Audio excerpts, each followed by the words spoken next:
నమస్తే. తెలంగాణ ముఖ్యమంత్రి రేవంత్ రెడ్డి కొంతమంది ఎమ్మెల్యేలకు క్లాస్ స్పీకర్. ప్రధానంగా ఆయా నియోజకవర్గాలకు సంబంధించి ప్రభుత్వ శాఖల్లో అధికారులు, సిబ్బంది మార్పులు, చేర్పులు అంశంలో రికమెండేషన్స్ చేస్తున్నారు ఎమ్మెల్యేలు అని సీఎం నోటీస్‌కొచ్చింది. దీనికి సంబంధించి గత కొద్ది రోజులుగా ఒక రకమైనటువంటి చర్చ జరుగుతుంది. ఎందుకనంటే నూతనంగా ఎమ్మెల్యేగా ఎన్నికైనటువంటి వారు, అలాగే గతంలో ఎమ్మెల్యేగా పనిచేసిన వారు, ఈసారి కాంగ్రెస్ ప్రభుత్వం అధికారంలో ఉంది. కాబట్టి మనం మార్క్ చూపించుకోవాలి. ఎవరైనా అనుకుంటారు కదండీ సాధారణంగా. నియోజకవర్గ స్థాయిలో అక్కడ ఎమ్మెల్యేగా ఉన్నటువంటి వ్యక్తిని కొంతమంది అప్రోచ్ అవ్వడం, సార్ నాకు ఇక్కడ కావాలి పోస్టింగ్, అక్కడ కావాలి, లాబియింగ్‌లు, దాని వెనక జరిగే కథలు అన్నీ మనకు తెలిసినయే. ఇలాంటి సందర్భంలో రికార్డు స్థాయిలో ఇటువంటి ఆబ్లిగేషన్స్ వచ్చాయట.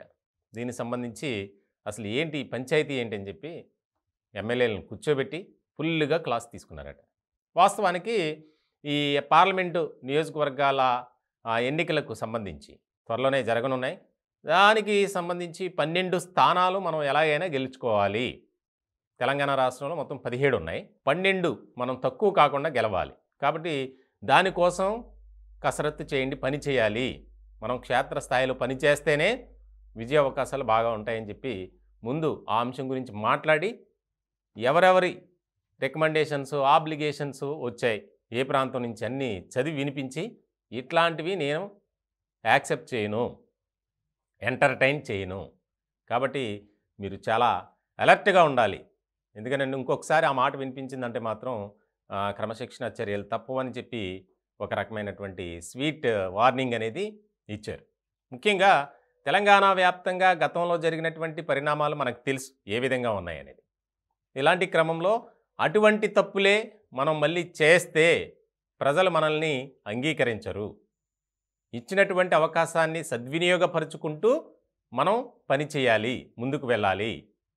ఏదైతే అధిష్టానం మనపై నమ్మకం పెట్టుకుంది, ఆ నమ్మకాన్ని వమ్ము చేయకుండా ప్రజాపాలన అందించాలి.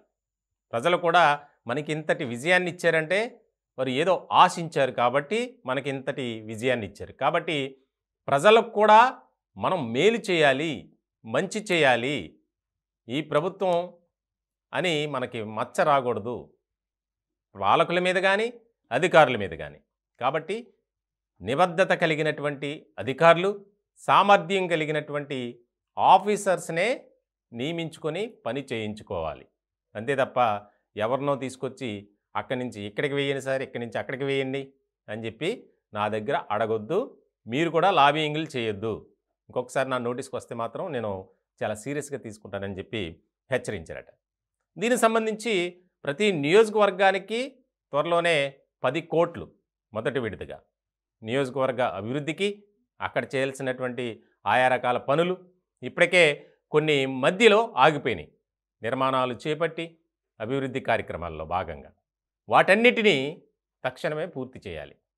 అలాగే నియోజకవర్గానికి సంబంధించి ఇక సెక్రటరియేట్లో అంటే సచివాలయంలో వారానికి 3 రోజుల పాటు ప్రతిరోజు సాయంత్రం 4 గంటల నుంచి 6 గంటల వరకు నేను అందుబాటులో ఉంటా. జనవరి 26 తర్వాత ఎవరైనా సరే డైరెక్ట్గా రావచ్చు. ఏదైతే నిర్ణీతమైనటువంటి టైం ఉందో 4 to 6 అంటే 2 అవర్స్, దాన్ని బట్టి మనం కూర్చొని మాట్లాడుకుందాం. నియోజకవర్గంలో ఉన్నటువంటి సమస్యలు ఏమున్నాయి, ఇంపార్టెంట్ అయితే నాతో నేరుగా కాల్ చేసి మాట్లాడొచ్చు.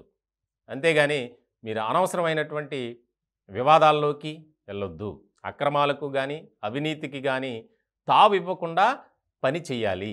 ఆ విషయంపై ఫోకస్ పెట్టండి. అంతేగాని అనవసరమైనటువంటి పనికిమాలిన అంశాలపై దృష్టి పెట్టి అనవసరంగా మీకు చెడ్డ పేరు రావడమే కాకుండా ప్రభుత్వానికి మచ్చ తీసుకొచ్చే విధంగా ప్రయత్నం చేయొద్దు, వ్యవహరించొద్దు అని చెప్పి వార్న్ చేసినట్లు మనకి సమాచారం అందుతుంది.